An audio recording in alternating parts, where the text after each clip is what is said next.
এই ভদ্রমহিলাকে চিনতে পারছেন? জানি অনেকেই চিনতে পারবে না, তার কারণ হচ্ছে সোশ্যাল মিডিয়াতে এগুলো নিয়ে একটু ভিডিও করার মতো নেই। এগুলো নিয়ে ভারতীয় জনতা পার্টির সোশ্যাল মিডিয়ার কর্মীরা চিৎকার করবে না, এগুলো নিয়ে শুভেন্দু অধিকারী চিৎকার করবে না, এগুলো নিয়ে সুকান্ত মজুমদার অর্থাৎ রিপাবলিক বাংলা, বাংলা হান্ট এরা এগুলো নিয়ে নিউজ করবে না।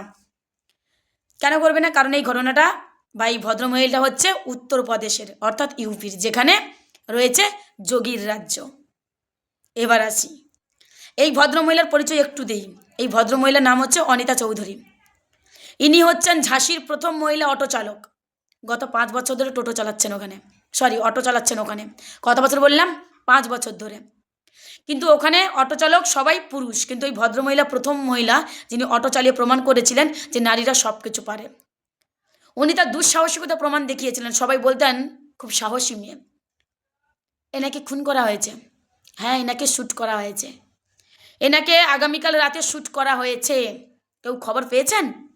কেউ নিউজে দেখতে পেয়েছেন? দেখতে পাননি না? ঠিক এই কারণের জন্য মাথায় এটাই আসছে না যে ওটা বিজেপি শাসিত রাজ্য, আর এগুলো নিয়ে কেউ নিউজ করবে না, কোনো ব্রেকিং নিউজ হবে না, কোনো হেডলাইন হবে না। এবার আপনারাই ভাবুন তো, এনাকে হত্যা করার কারণটা কি? কি হতে পারে কারণটা? এটা নয় তো যে মেয়েদেরকে থামিয়ে দেওয়ার জন্য অনিতাকে পৃথিবী ছাড়া করে দিল? মেয়েদের সাহসিকতার পরিচয় যাতে প্রকাশ না পায়, আর মেয়েরা যাতে সামনের দিকে আর এগিয়ে না যায়, তার জন্য অনিতাকে থামিয়ে দেওয়া হলো? এমন নয় তো, এমন নয় তো যে পশ্চিমবাংলায় এখনও পর্যন্ত বিজেপি ক্ষমতায় আসেনি, যেভাবে হুমকি চুমকি দিচ্ছে মেয়েদেরকে ঘরে বন্দি করে রেখে দাও, অমুক করো তুমুক করো, এর কিছুটা ইঙ্গিত এই অনিতার ওপরে উত্তরপ্রদেশে পড়েনি তো?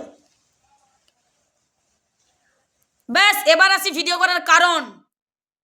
এগুলো নিয়ে দেখতে পাবে না ভিডিও, কোনো বিজেপির কর্মীরা ভিডিও করবে না। অনেকে প্রতিবাদী নারী আছে, প্রতিবাদী পুরুষ আছে, তাদের চোখে ছানি পড়েছে, বুঝতে পারছেন? নন্দীগ্রামে গান্ডু চোখে ছানি পড়েছে, সুকান্ত মজুমদার চোখে ছানি পড়েছে। ডবল ইঞ্জিনের সরকার বা ডবল ইঞ্জিনের সরকারের রাজ্যে একজন মেয়েকে শেষ করে দিল।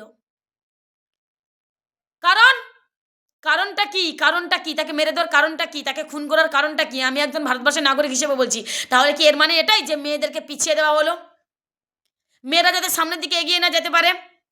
শুনুন, একটা কথা বলি, মা কাকি জেঠি যারা ভিডিওটা দেখছো, শোনো, এমন কিছু করো না বিজেপিকে সাপোর্ট করে নিজের স্বার্থ সিদ্ধি লাভের জন্য বিজেপিকে সাপোর্ট করে নিজের ভোটটা বিজেপিকে দিয়ে ক্ষমতায় আনার চেষ্টা করছো।